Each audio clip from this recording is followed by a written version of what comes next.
پاکستان کے لیفٹ پہلے ایسٹ کے اندر ہمارے دشمنی تھی، اب ویسٹ کی طرف بھی دشمنی بنتی چلی جا رہی ہے. پاکستان سینڈوچ بنتا چلا جا رہا ہے. پاکستان کے عوام مہنگائی کی چکی میں پس رہے ہیں. عوام کا اعتماد سسٹم سے اٹھ گیا ہوا ہے، اور اسی طرح سے مایوسی اور ناامیدی پھیل رہی ہے. ہمارے نوجوان پاکستان چھوڑ کے فرار کر رہے ہیں، دوسرے ملکوں میں جا رہے ہیں، سمندروں میں ڈوب کے مر رہے ہیں. حکومت کی ذمہ داری ہوتی ہے اپوزیشن کو آن بورڈ لینا. جب ہم نے ان کے ساتھ مذاکرات شروع کیے، ہم نے کہا پہلے مرحلے میں 31 جنوری لاسٹ ڈیٹ ہے، آپ نے اپنی سنجیدگی بتلانی ہے. پہلی جب ہماری میٹنگ ہوتی ہے تو دوسری میٹنگ 10 ہم کہتے ہیں جلدی رکھیں، یہ 10 دن بعد تقریباً دسمبر میں ہوتی ہے، جنوری میں رکھتے ہیں. اور وجہ کیا بتلاتے ہیں؟ جی وہ نیو ایئر آ رہا ہے، اس کی چھٹیاں اور یہ ہے وہ، ہم نے کسی نے باہر جانا ہے، کسی نے کدھر جانا ہے. یعنی اس کا مطلب یہ ہے کہ ان کو احساس ہی نہیں ہے کہ پاکستان کن مشکلات کا شکار ہے، اور یہ ایک اپرچونٹی استفادہ کرنا چاہیے. آپ چونکہ لوگوں کو پاکستان کے اندر ریفارمز بھی نہیں لا سکتے، نہ آپ الیکشن کے ذریعے لا سکتے ہیں، نہ پارلیمنٹ کے ذریعے لا سکتے ہیں. جوڈیشری کے راستے بھی آپ نے بند کر دیے ہیں، احتجاج بھی آپ نہیں کرنے دیتے، گولیاں مارتے ہیں. اور اس کے بعد جب مذاکرات کی بات خان صاحب کی صرف ہوتی ہے تو انہیں چاہیے تھا نا کہ سنجیدہ لیتے.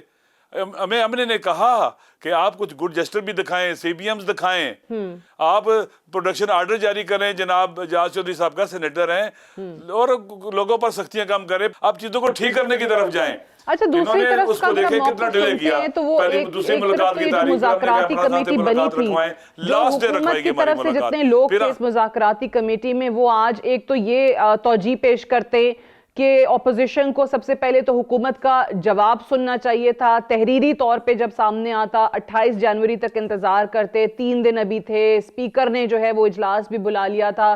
اور اب اس کے بعد بھی وہ کہتے ہیں کہ جی وزیر اعظم بھی کہہ رہے ہیں، آفر کر رہے ہیں ہاؤس کمیٹی بنا دیتا ہوں، اس میں آ جائیں. تو کیا اس وقت پاکستان تحریک انصاف کے پاس کوئی اور آپشن ہے اگر آپ مذاکرات کا حصہ نہیں بنتے تو؟ احتجاج کی آپ نے بات کر دی ہے، اعلان بھی کر دیا ہے. پی ٹی آئی کے جو KPK کے پریزیڈنٹ ہیں انہوں نے بھی اناؤنس کر دیا 8 فروری کا احتجاج، لیکن کیا یہ حل نکال پائے گا؟ میری بیٹی بات یہ ہے، دیکھیں کہ حکومت کو آخر اتنا ڈیلے کیوں کرنا چاہیے؟ 28 تاریخ تک کیوں جانا چاہیے؟ بیچ میں آپ نے صاحبزادہ حامد، آپ نے گڈ جسٹر تو نہیں دکھایا. صاحبزادہ حامد رضا جو مذاکراتی کمیٹی کے اسپوکس مین تھے، ان کے مدرسے پر آپ نے حملہ کیا، گرفتاری کرنے کی کوشش کی، پتہ نہیں کیا کچھ کر رہے ہیں. دیکھیے نا، اس طرح کی چیزیں نہیں چلتی ہیں. آپ نے کیا اسے کہتے ہیں کہ پروڈکشن آرڈر جاری ہوا سینیٹر اجاز چودھری صاحب کا، آپ نے پنجاب میں ان کو بند کر دیا، جیل میں آنے نہیں دیا. ان کے رویے سے پتہ سنجیدہ نہیں ہے. اور 31 تاریخ لاسٹ ڈیٹ تھی. ٹھیک ہے، اتنا ڈیلے کیا. پھر ہماری بیچ میں ملاقات بھی نہیں کرائی. ہم نے کہا تھا فریکوینٹلی ہماری ملاقاتیں خان صاحب کے ساتھ کرائیں تاکہ ہم ان تک فیکٹس پہنچاتے رہیں اور ان کو چیزوں کا پتہ چلتا رہے، چیزیں آگے بڑھتی رہیں گی. لیکن انہوں نے بالکل اس پر عمل نہیں کیا، ہماری ملاقات بھی نہیں کرائی. پھر صحیح دیکھیں نا، آپ ان سے پوچھیں انہوں نے ہماری ملاقات کرائی ہے؟ جو ابھی ہماری ملاقات کرانی تھی، کتنے دن گزر گئے ہیں؟ بالکل ٹھیک ہے، وہ ملاقات پہ تو انکار کر رہے ہیں حکومت. ہم جب بھی ان کے جس بھی وزراء سے بات کرتے ہیں. لیکن یہ بتائیے، ابھی جو مذاکرات ختم ہو گئے ہیں، اب آپ لوگوں کی طرف سے بھی ظاہر ہے جانے کا کوئی ارادہ نہیں ہے، حکومت بھی کہتی ہے کہ اس دفعہ دوبارہ احتجاج کی کال دیتے ہیں تو ٹھیک ہے آ جائیں، پھر ہم بھی نمٹ لیں گے. جو جنید اکبر صاحب ہیں PTI KPK کے پریزیڈنٹ، وہ KPK سے جو پنجاب جانے والی شاہراہیں ہیں ان کو بند کرنے کا اعلان کرتے ہیں. 8 فروری کا انہوں نے کہا احتجاج ہوگا.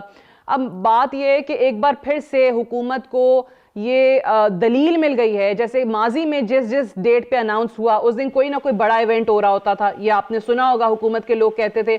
اب پھر ہو رہا ہے کہ جی 8 فروری سے 9 مارچ تک بہت عرصے کے بعد کرکٹ لیگ اور چیمپئنز ٹرافی اور نہ جانے کیا کیا ایونٹس ہو رہے ہیں. وہ پھر کہیں گے کہ جی دیکھیں اس کو سبوٹاج کرنے کے لیے ابھی آ گئے. آپ میری بات سنیے، جب عمران خان صاحب کی حکومت تھی، جی مولانا صاحب نے لانگ مارچ کیا، اسلام آباد آئے، بیٹھ گئے، کچھ ہوا؟ جناب بلاول بھٹو زرداری صاحب ڈی چوک تک آئے. ان پرامن احتجاجات کو ہونے دو، پاکستان میں یہ سیاسی زندگی کی کو رواں دواں رہنے دو. آخر احتجاج، مظاہرہ، پرامن مظاہرے یہی سیاسی زندگی کی علامت ہوتی ہے، اور قانون اور آئین نے اجازت دی ہوئی ہے. آپ کیوں اتنے خوفزدہ ہو لوگوں سے؟ کیوں اس کو مسئلہ بناتے ہو؟ اگر ایک آپ اجازت دے دیں کوئی مسئلہ نہیں ہوگا. آپ گولیاں نہ مارو، آپ کنٹینرستان پاکستان کو نہ بناؤ، آپ عوام اور اعتماد کرو. یہ وطن کے بیٹے ہیں، یہ پاکستان کے دشمن نہیں ہے، یہ غدار وطن نہیں ہے، یہ دہشت گرد نہیں ہے جن کو گولیاں مارتے ہیں. یہ بالکل صحیح کہہ رہے ہیں. اعتماد کریں اپنے عوام کے اوپر. ایک اس میں کیونکہ پاکستان انفارچونیٹلی اگر جب بھی آپ لا اینڈ آرڈر کی بات کرتے ہیں تو بہت سارے ایسے واقعات ہو چکے ہیں، ہم نے بہت پاکستانیوں نے قربانیاں دی ہیں. اسپیشلی آپ کو یاد ہوگا کرکٹ کو لے کے سری لنکا کی جو ٹیم پہ حملہ ہوا تھا. اب یہ 8 فروری کو کیونکہ ایک سال ہو رہا ہے الیکشنز کو، اس دن آپ لوگوں نے احتجاج کرنا ہے، اور 8 فروری کو ہی پہلا میچ ہو رہا ہے اور وہ بھی لاہور کے اندر ہو رہا ہے، اور نیوزی لینڈ کی اور جنوبی افریقہ کی ٹیمیں آئی ہوئی ہوں گی. یہ 2 ممالک ہیں. اب ان کے سیکیورٹی کے لیے ظاہر ہے لاہور میں راستے بند ہوں گے، تو پھر احتجاج ہوگا، پھر وہ راستے آپ لوگ ہٹانے کی، رکاوٹیں ہٹانے کی کوشش کریں گے، تو پھر یہی صورتحال بنے گی. میری بات سنیں، آئیں بات چیت کریں، آپ آئیں بات کریں. پاکستان پورا پڑا ہوا ہے احتجاج کرنے کے لیے، پرامن احتجاج کی اجازت دیں. کیوں نہیں اجازت دے رہے آپ لوگ؟ ایک دن احتجاج کریں گے، احتجاج ختم ہو جائے گا. تو کیوں آپ اس کو مسئلہ بناتے ہیں، کنٹینر کھڑے کرتے ہیں؟ ان کو چاہیے کہ میں پھر کہہ رہا ہوں کہ پرامن احتجاج کی اجازت دیں. آپ دیکھیں پتہ بھی نہیں لے گا. ٹھیک ہے، لیکن یہ خوفزدہ ہے اپنے عوام سے. ہمارے جنرل ایلڈر نے آئین لکھا ہوا تھا، ان میں عقل نہیں تھا، شعور نہیں تھا، جنہوں نے ہمارے بنیادی انسانی حقوق کا خیال رکھا، ان کے اندر فنڈامنٹل رائٹس کا خیال رکھا. دنیا کے اندر، دنیا میں مظاہرے بھی ہوتے ہیں اور ان کا کاروبار زندگی بھی چل رہا ہوتا ہے. جی ٹھیک ہے، لیکن آلریڈی انہوں نے کیونکہ 8 فروری کو لاہور میں سیکیورٹی کے حوالے سے کافی رکاوٹیں کھڑی کرنے کا اعلان کر دیا ہے. بہرحال اس کے پس منظر میں 8 فروری دیکھیں، 8 فروری کو واقعاً انہوں نے عوام نے جو اپنا حق رائے استعمال کیا، انہوں نے ڈاکہ ڈالا ہے، لوٹا ہے اس کو. جب آپ ایسی حکومت بنا لیتے ہیں جس کے عوام میں جڑیں نہیں ہوتی ہیں، پھر آپ کی ٹانگیں کانپ رہی ہوتی ہیں، عوام سے ڈرتے ہیں، خوفزدہ ہوتے ہیں. جب بنیاد ہی آپ غلط رکھتے ہیں. سعدی کا شعر ہے، خشت اول چون نہر میں مار کج تا سریا میرا و دیوار کج. پہلی اینٹ جب آپ ٹیڑھی رکھتے ہیں تو سریا تک دیوار جو ہے وہ ٹیڑھی ہوتی ہے. پھر ایک ٹیڑھا سسٹم، ٹیڑھا نظام، ٹیڑھی حکومت، یہ ٹیڑھے حکمران، یہی رزلٹ نکلے گا ان کا، خوفزدہ، ڈرے ہوئے، سہمے ہوئے. اس میں آپ لوگوں کی طرف سے جو ریٹن ڈیمانڈز دی گئیں، سب سے پہلی چیز تو یہ تھی نا کہ جوڈیشل کمیشن بنا دیں، کہ جوڈیشل کمیشن آج بناتے ہیں تو ٹھیک ہے، مذاکرات بھی ہم دوبارہ شروع کرنے کو تیار ہیں. انہوں نے انکار کر دیا کہ جی نہیں بناتے. اب جوڈیشل کمیشن بھی نہیں بنا، وہ جو آپ کے پی ٹی آئی کے لوگ جیل میں ہیں وہ بھی باہر نہیں آئے ہیں، خان صاحب کی رہائی کے حوالے سے بھی کوئی بات نہیں ہوئی ہے، کوئی پیش رفت ہوئی نہیں ہے، آپ کی کوئی ڈیمانڈ جو ہے وہ پوری نہیں کی گئی ہے. سو اب آپ کے پاس احتجاج کے علاوہ آپشن کیا ہے؟ کیونکہ اگر 2 ملکوں کی بھی میں ہمیشہ مثال دیتی ہوں، جنگ بھی ہوتی ہے تو اینڈ پہ ٹیبل پہ ہی آ کے بیٹھنا پڑتا ہے. دیکھیں بھائی، آئین نے جو راستے بتلائے ہیں، جو پرامن احتجاج ہے، حق ہے ہمارا، وہ ہم کریں گے، اس کا تو ہمیں کوئی سے نہیں روک سکتا. یہ دیکھیں، میں پہلی بات بتلاؤں آپ کو، اگر حکمران جب عوام سے لڑنا شروع کرتے ہیں تو عوام کو کبھی شکست نہیں دے سکتے. جب عوام کے سامنے آپ الیکشن کے ذریعے ریفارمز کا راستہ روکتے ہیں، پارلیمنٹ کے ذریعے ریفارم کا راستہ روک دیتے ہیں، پارلیمنٹ ایک روبوٹ قسم کی پارلیمنٹ بن جائے، عدلیہ کے ذریعے آپ ریفارم کا راستہ روکتے ہیں، احتجاجات اور مظاہروں کے ذریعے راستہ روکتے ہیں، پھر لوگوں کے پاس کیا راستہ رہ جاتا ہے؟ یہ خان صاحب کا شکریہ ادا کریں کہ انہوں نے عوام کو اس طرف نہیں جانے دیا جہاں پھر تباہی بربادی ہو جاتی ہے. لوگوں کو انٹیکٹ رکھا ہوا ہے، انہیں امید دلائی ہوئی ہے کہ احتجاج کے ذریعے اس طرح سے چیزیں چینج ہو سکتی ہیں. لوگوں کو ایسی طرف نہیں جانے دیا گیا جہاں خدا نخواستہ پاکستان کے جوانوں کے عوام، جو ہماری پاپولیشن ہے اس کی اکثریت جوانوں پر مشتمل ہے، ان کو دوسری طرف نہیں جانے دے رہے. واللہ یہ لوگ چلے جائیں، پی ٹی ایم میں چلے جائیں، اور جماعتوں میں چلے جائیں، اور جماعتوں میں چلے جائیں، پاکستان کے اندر کوئی طالبان میں چلا جائے، کوئی داعش میں چلا جائے، جوانوں کے پاس پھر کیا رہ جائے گا؟ خدا کے لیے سمجھیں. پاکستان تحریک انصاف میں بھی تو تقسیم ہے نا، بہت سارے لوگ جو مذاکرات کے حامی ہیں، کے پی کے کی حد تک تو ان کو پیچھے کیا جا رہا ہے. خود ان کے پریزیڈنٹ نے کے پی کے اناؤنس کیا ہے کہ جی ہم تو ہارڈ لائنرز کو آگے لائیں گے، اب احتجاج سے ہی بات بنے گی. تو احتجاج تو 26 نومبر کو بھی کر کے دیکھا تھا، وہ بھی ہمارے سامنے پورا معاملہ ہے. اسی قسم کی سچویشن پھر اگر اب بنے گی تو مذاکرات کہیں تو علامہ صاحب دوبارہ شروع کرنے پڑیں. میرا ایک سوال ہے، آپ 26 نومبر کا کہہ رہی ہیں انہوں نے عوام کو گولیاں ماری ہیں، ان سے پوچھو تو صحیح کیوں گولی چلائی ہے، کیوں گولی ماری ہے؟ یہ وہی لوگ ہیں جنہوں نے ماڈل ٹاؤن میں ظلم کیا تھا، وہاں پر عورتوں اور بچوں کو گولیاں ماری تھی اور بے گناہوں کو مارا تھا. یہ وہی لوگ ہیں. کاش اس وقت ان کا محاسبہ ہوتا، یہ آج ہمارے پر مسلط نہ ہوتے. ٹھیک ہے، لیکن اگین میں اپنے سوال پہ واپس آتی ہوں. احتجاج آپ کا حق ہے، احتجاج آپ کر لیں گے. 26 نومبر کو آپ لوگوں کا موقف ہے کہ گولیاں ماری ہیں, حکومت سے ہم بات کرتے وہ کہتے ہیں جی ہم نے تو کیا ہی نہیں ہے, انہوں نے خود کیا ہے. بہرحال جوڈیشل کمیشن جوڈیشل کمیشن بن جاتا تو واقعی دودھ کا دودھ پانی کا پانی ہو جاتا. میری بیٹی جوڈیشل کمیشن کیوں نہیں بنایا 26 نومبر کے اوپر؟ دودھ کا دودھ اور پانی کا پانی ہوتا. فرشتوں نے گولیاں ماری تھی, جن آئے تھے گولیاں چلانے والے. بالکل صحیح کہہ رہے ہیں, لیکن اب اگین ایک بھی پولیس والا زخمی ہوا؟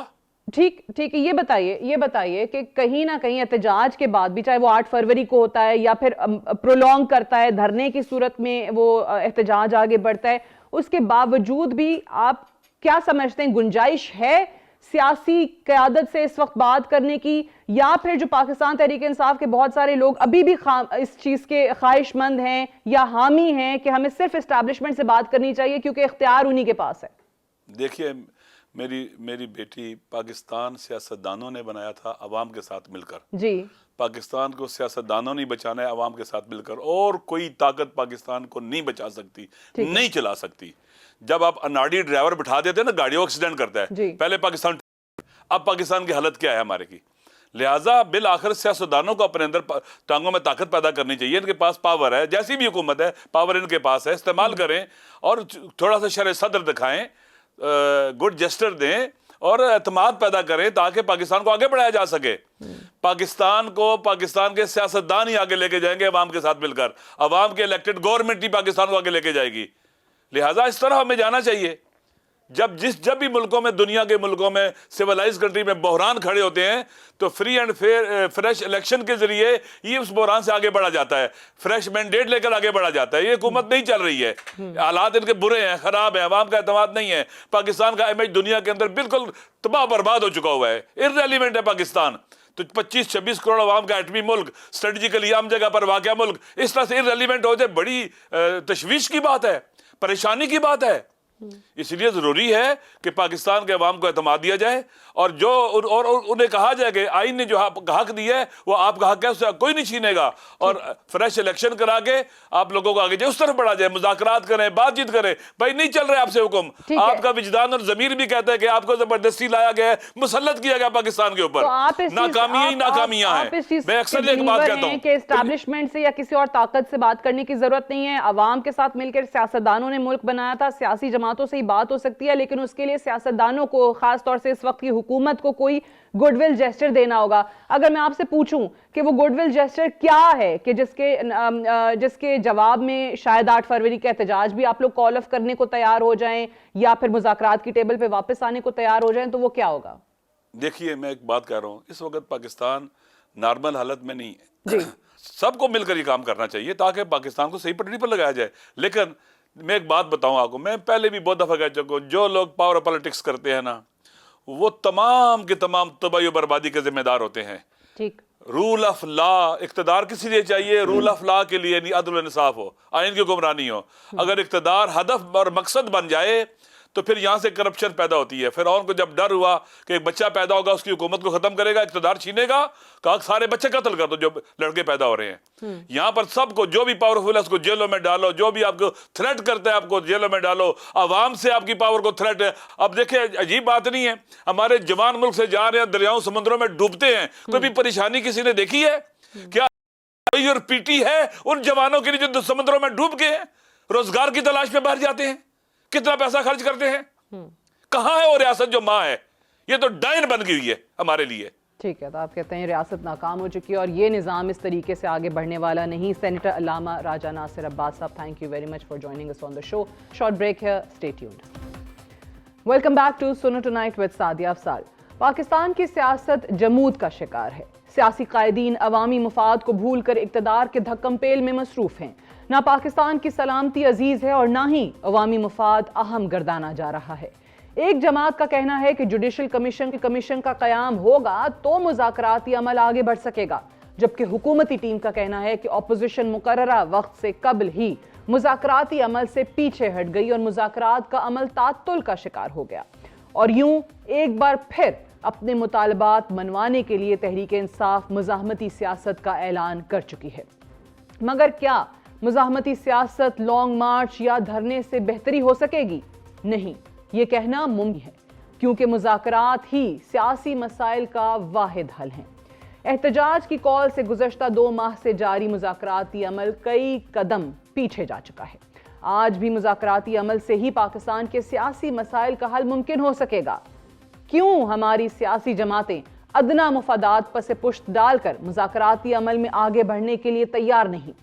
اسی سب پر بات کرنے کے لیے ہمارے ساتھ موجود ہیں پاکستان مسلم لیگ ضیاء کے سربراہ اور حکومتی مذاکراتی کمیٹی کے رکن اور ممبر قومی اسمبلی اعجاز الحق صاحب. بہت بہت شکریہ اعجاز الحق صاحب، آپ نے پروگرام کے لیے وقت دیا.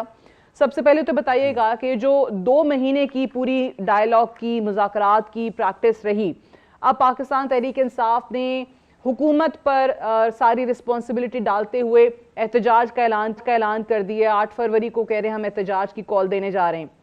کیا فائدہ ہوا اس پوری پریکٹس کا 2 مہینے تک یہ مذاکرات کرنے کا؟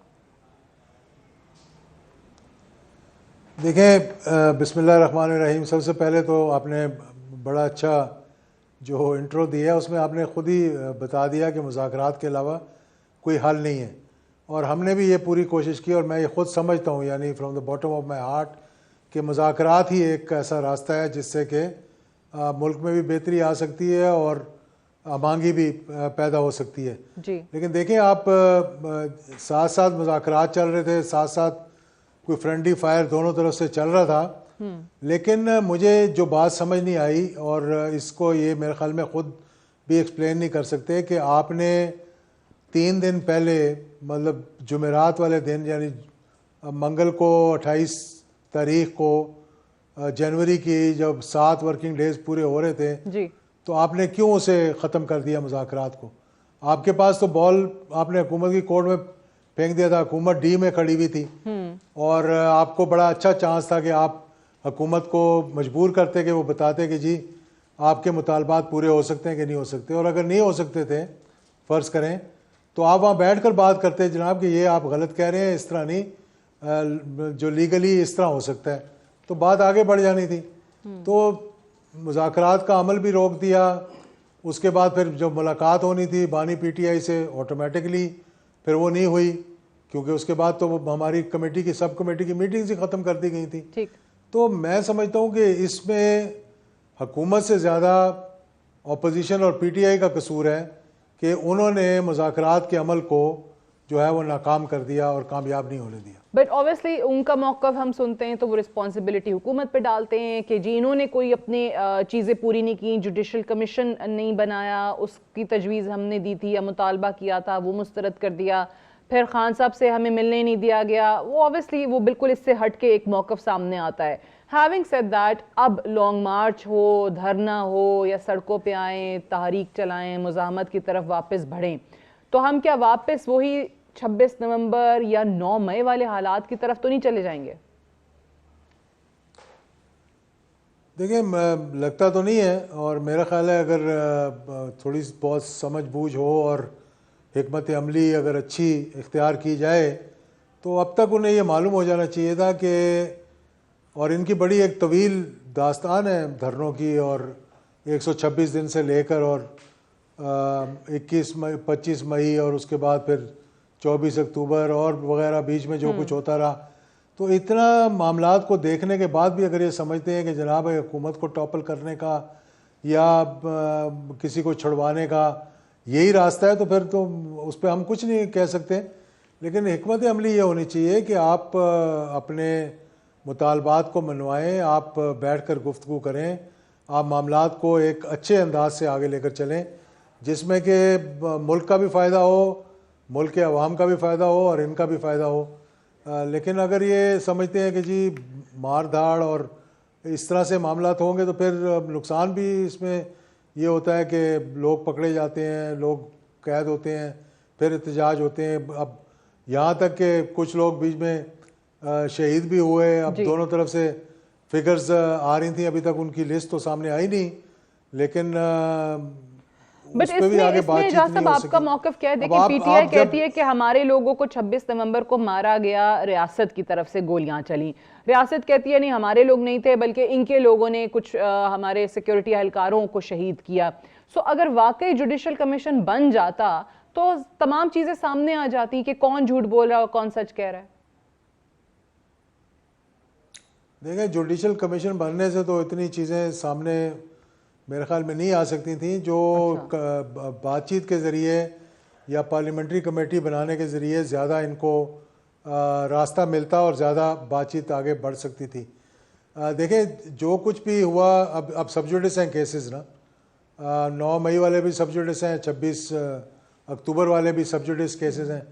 تو سب جوڈس کیسز میں پہلی بات تو اگر لیگل پوائنٹ آف ویو سے دیکھا جائے تو اوپر ایک کمیشن بنانے کا پتہ نہیں فائدہ ہے، اس کا کیا اثر ہوگا نیچے جو کیسز سب جوڈس ہیں نچلی کورٹس میں لگی ہوئی ہیں. دوسری بات یہ کہ کیا اس کا کوئی پریسیڈنس ہے کہ نہیں ہے، یہ ساری چیزیں دیکھنے والی ہیں. اب مطالبات سے پہلے آپ کہیں جی مطالبات مانیں تو ہم بات کریں گے بیٹھ کے، تو یہ تو دنیا میں کہیں نہیں ہوتا کہ جی آپ یہ کریں گے تو ہم یہاں آ کر بیٹھیں گے. جب آپ بیٹھتے ہیں تو آپ ایک کھلے ذہن کے ساتھ بیٹھتے ہیں، آپ کہتے ہیں جی کہ ہمارے یہ مطالبات ہیں، آئے اس پہ گفتگو کرتے ہیں، کچھ لو کچھ دو، وہاں بیٹھو بتاؤ جی آپ کیوں نہیں کر سکتے جو ہمارے مطالبات ہیں ان کو پورا. تو پھر حکومت کو بتانا پڑنا تھا. وہ کہتے ہیں نہیں آپ غلط کہہ رہے ہیں، پھر دنیا کو ہی پتہ لگتا کہ کون غلطی پہ ہے. تو اس سے پہلے ہی اگر آپ اس کو توڑ دیں، وکٹیں اکھاڑ دیں، میچ کو جو ہے وہ وسل بجا دیں، تو وہ تو پھر معاملات خرابی کی طرف جاتے ہیں. لیکن اس وقت جو پاکستان تحریک انصاف، اگر ہم یوں کہیں کہ جب اسٹیبلشمنٹ سے بھی کچھ نہیں ملا یا بات چیت نہیں آگے بڑھ سکی، انہوں نے بھی جواب دے دیا، یا یوں کہیے کہ جو امریکی صدر سے امیدیں لگائی ہوئی تھی وہاں سے بھی کچھ نہیں ملا، تو پھر ایسے لگتا تھا کہ واقعی پاکستان تحریک انصاف مجبور ہے ٹیبل پہ آنے کے لیے، ان کے پاس کوئی اور راستہ نہیں ہے. لیکن جس انداز میں انہوں نے ڈیڈ لائن سے پہلے ہی مذاکرات بھی ختم کر دیے، کال آف کر دیے خان صاحب نے، پھر اس کے بعد اب احتجاج کی کال دی ہے، تو کیا واقعی ابھی کچھ ایسے کارڈز ہو سکتے ہیں آپ کی نظر میں پاکستان تحریک انصاف کے پاس؟ کیونکہ جو کانفیڈنس وہ دکھا رہے ہیں تو ایسا لگتا ہے کہ وہ اس وقت پوزیشن آف اسٹرینتھ سے بات کر رہے ہیں. دیکھیں یہ اسی چیز نے مروایا دونوں سائیڈوں کو. دونوں سائیڈیں، حکومت بھی اور اپوزیشن بھی، وہ چاہتے ہیں کہ ہم اپنے پوائنٹ آف اسٹرینتھ سے بات کریں، اپنے نیریٹو سے نیچے نہ آئیں، اپنے جو بیانیہ ہے اس سے نیچے نہ آئیں، ہماری پاپولیرٹی کو نقصان ہو جائے گا. وہ دوسری پارٹی سوچ رہی ہے کہ جی اگر ہم نے ان کی بات مان لی اور جس طرح سے انہوں نے اپنی زبان استعمال کی ہے اس خط کے اندر اور باہر ایک پیغام دیا ہے، اس کا جواب ہمیں دینا ضروری ہے. اگر یہ چیزیں اگر آپ نے دیکھنی ہیں تو پھر اس کو تو نہ آپ کو فائدہ ہے، نہ قوم کو فائدہ ہے، نہ عوام کو فائدہ ہے.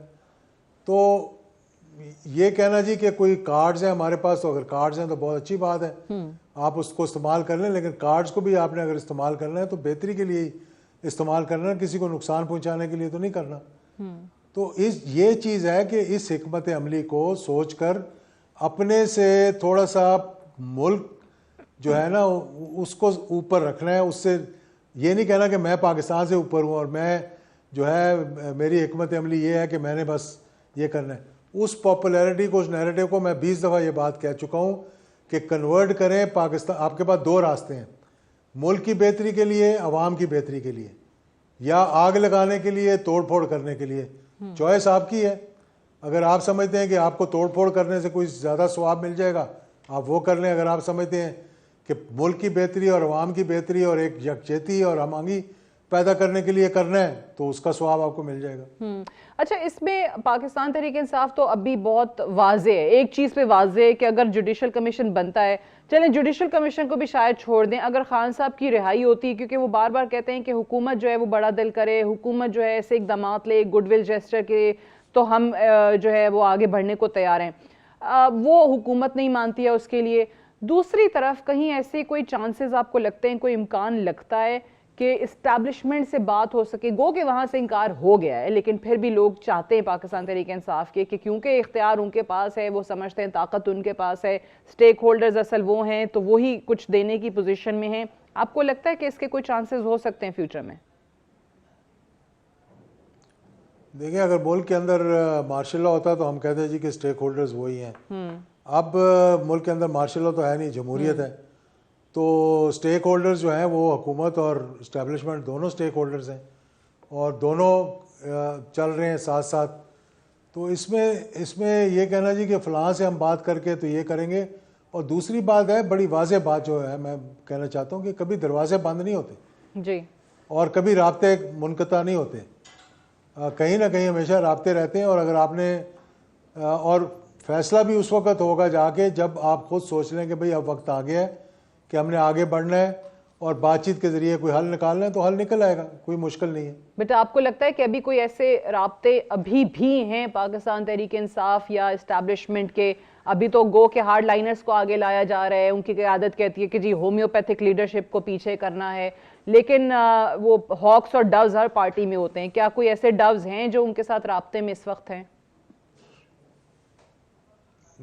ہاکس بھی ہیں اور ڈوز بھی ہیں. اچھا, دونوں رابطے میں نہیں ہے. تو یہ ہاکس بھی رابطے میں ہیں, ڈوز بھی رابطے میں, لیکن بات یہ ہے کہ رابطہ کر کے آپ نے اس میں کوئی بہتری لانی ہے تو پھر رابطہ آپ کا جو ہے وہ ہو جائے گا. لیکن دیکھیں آخر میں آپ نے بات وہیں سے کرنی ہے جہاں سے آپ نے توڑی ہے. پیچھے آپ بیک ڈور جو مرضی کرتے رہیں, بات چیت یہیں آ کر ہوگی, چاہے وہاں سے آپ کو آئے یہاں سے آئے, آنا وہیں ہے اور وہیں آ کے ساری سڑکیں جو ہیں وہ ملیں گی اور وہیں سے جو آگے گاڑی چلے گی. اب اس کے لیے آپ نے اچھی حکمت عملی کرنی ہے. اب 8 تاریخ کو آپ نے احتجاج بھی کرنا ہے اور پھر یہ خواہش ہے کہ بات چیت بھی کریں. تو اپوزیشن کا تو کام ہے احتجاج کرنا, تو احتجاج اگر کرنا چاہتے ہیں کریں, ایک پیسفل جلسہ کریں سوابی میں, بہت اچھی بات ہے, لوگ جائیں گے وہاں پر, آپ کا اسٹرانگ ہولڈ ہے, تو بہت اچھا جلسہ ہوگا. اگر آپ نے باقی جگہ پہ کوئی زور آزمائی کرنی ہے تو ماضی میں بھی آپ کرتے رہیں, وہ بھی کر کے دیکھ لیں. ٹھیک ہے, تو آپ کو لگتا ہے کہ اس وقت ہاکس اور ڈوز دونوں ہی رابطے میں اسٹیبلشمنٹ کے ساتھ, لیکن احتجاج کر لیں, مزاحمتی سیاست کر لیں, جو مرضی کر لیں, آخر میں حل جو ہے وہ مذاکرات کی ٹیبل سے ہی نکلنا ہے. اعجاز الحق صاحب, thank you very much for your show. We'll take a short break here, stay tuned.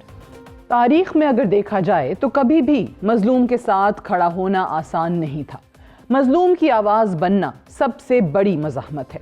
تاریخ میں ہمیشہ مظلوم کا ساتھ دینے اور ناانصافی کے خلاف کھڑے ہونے والوں کو ظلم و جبر کا سامنا کرنا پڑتا ہے. ان کو اکثر پیشہ ورانہ, معاشرتی, سماجی اور قانونی نتائج کا بھی سامنا کرنا پڑتا ہے. تاریخ انہیں ان کے مصائب کے لیے نہیں بلکہ سچائی اور انصاف کے لیے ان کے اٹل عزم کے لیے یاد رکھتی ہے. فلسطین کی مظلوم عوام کا ساتھ دینا بھی کسی چیلنج سے کم نہیں ہے, اور حق خود ارادیت کی وکالت کرنے والوں کے لیے دنیا کی سب سے مہذب اور ماڈرن کہلانے والی ریاست امریکہ میں بھی ماحول دن بدن ایک چیلنج بنتا جا رہا ہے. امریکی میڈیا اور سوشل میڈیا اکاؤنٹس پر ہر وقت اسرائیل کی حمایت میں پرچار کیا جاتا ہے, جبکہ فلسطین کی حمایت میں بات کرنے والے افراد کو بڑھتی ہوئی جانچ پڑتال کا سامنا کرنا پڑ رہا ہے. صورتحال اس حد تک کشیدہ ہو چکی ہے کہ فلسطین کی سپورٹ کرنے والے افراد کو اپنی پروفیشنل زندگی میں رد عمل کے ساتھ پولیس کے رد عمل کا سامنا بھی کرنا پڑتا ہے.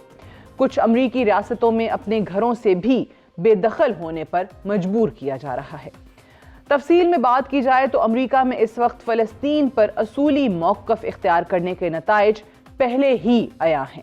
تعلیمی ماہرین, صحافیوں, سماجی کارکنوں اور یہاں تک کہ طلباء کو صرف فلسطینیوں کے حقوق کے لیے آواز اٹھانے پر ڈرانے, نوکریوں سے محروم کرنے اور بلیک لسٹ بھی کیا جا رہا ہے. کارپوریٹ فرمز اور سرکاری ادارے اپنی پالیسیز کو سخت کر رہے ہیں, جبکہ بوائیکاٹ مخالف قوانین نے اسرائیل کے خلاف اقتصادی اور سیاسی احتجاج میں بھی قانونی رکاوٹیں پیدا کر دی ہیں. امریکہ میں سرد مہری کا اثر پھیل رہا ہے, جو اس بات کی نشاندہی کرتی ہے کہ امریکہ میں فلسطین کے حق میں احتجاج کرنے والے افراد کو بھاری قیمت ادا کرنی ہوگی. جیسے جیسے امریکی حکومت اسرائیل کے ساتھ اپنے اتحاد کو مزید مضبوط کرتی جا رہی ہے, وہ لوگ جو امریکہ میں رہتے ہوئے اسرائیلی پالیسیوں کے خلاف آواز اٹھائیں گے, ان کی زندگی اجیرن بنا دی جائے گی. ٹرمپ کی آمد کے بعد امریکی پالیسیز میں پہلے کی نسبت بہت تیزی سے تبدیلیاں آ رہی ہیں.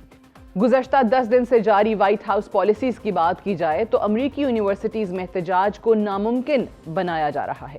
فلسطین کے حق میں احتجاج کرنے والے طلباء کو حماس کا ہمدرد ڈکلیئر کیا جائے گا اور ان کے خلاف قانونی کارروائی کرتے ہوئے کالج سے بے دخل کیا جائے گا, جبکہ انٹرنیشنل طلباء کے ویزے منسوخ کیے جائیں گے. نومنتخب صدر کے ایگزیکٹو آرڈر کے بعد امریکہ بھر کی یونیورسٹیوں میں اظہار رائے کے حق میں آواز اٹھانے والے افراد کے رد عمل کا سلسلہ شروع ہو چکا ہے. امریکن ایسوسی ایشن آف کالجز اینڈ یونیورسٹیز کے صدر لن پیسکریلا نے امریکی صدر کے آرڈر پر تنقید کرتے ہوئے اسے یونیورسٹی کیمپس میں افراتفری پھیلانے کی سیاسی طور پر حوصلہ افزائی کرنے کی کوشش قرار دیا ہے. امریکہ میں موجود سوشل میڈیا پلیٹ فارمز کی بات کریں تو سب کے سب پلیٹ فارمز اس وقت امریکی ریاست کے احکامات کے سامنے سرنگوں ہو چکے ہیں. چاہے فیس بک ہو یا ایکس، سب کے سب سینسرشپ کی پالیسی پر عمل کرنے کے پابند ہیں. اظہار رائے کی آزادی صرف قانون کی کتابوں کی حد تک محدود ہے. آنے والا وقت امریکہ میں فلسطینی حامیوں کے لیے مزید مشکل ثابت ہوگا. حکومتی کریک ڈاؤن پہلے کی نسبت تیز اور شدید ہوتا ہوا دکھائی دے گا. اختلاف کرنے والی آوازوں کو خاموش کروایا جائے گا، لیکن تاریخ نے ثابت کیا ہے کہ کسی منصفانہ مقصد کو خاموش کرنے سے اسے مٹایا نہیں جا سکتا، بلکہ یہ پہلے کی نسبت مزید پھیلتا ہے. فلسطینیوں کی حق خود ارادیت کی جنگ جاری رہے گی، چاہے اس کی کوئی بھی قیمت ہی کیوں نہ اٹھانی پڑے. That's all for tonight. Good night and Allah Hafiz.